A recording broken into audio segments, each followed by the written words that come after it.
আসসালামু আলাইকুম ওয়া রাহমাতুল্লাহ। প্রধান প্রধান দৈনিক পত্রিকার শিরোনামে স্থান করে নেওয়া আন্তর্জাতিক খবরগুলোর মধ্যে যা যা থাকছে, শুরুতেই থাকছে দ্বিতীয় দিনেও সীমান্তে গোলাগুলি, নিহতের সংখ্যা বেড়ে 16।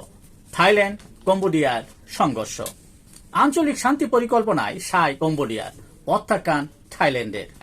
বাড়ি ছাড়া 1 লাখের বেশি মানুষ, জরুরি বৈঠকের ডাক জাতিসংঘের। ফিলিস্তিনিকে স্বীকৃতি দেবে ফ্রান্স, ক্ষুব্ধ ইসরায়েল ও যুক্তরাষ্ট্র। গাজায় মানবিক বিপর্যয় অবর্ণনীয় বলে মন্তব্য করেছেন ব্রিটিশ প্রধানমন্ত্রী। জার্মানির পক্ষ থেকে 2টি এবং নরওয়ের পক্ষ থেকে 1টি, মোট 3টি পেট্রিয়ট ক্ষেপণাস্ত্র পাচ্ছে ইউক্রেন, বিষয়টি নিশ্চিত করেছেন জেলেনস্কি।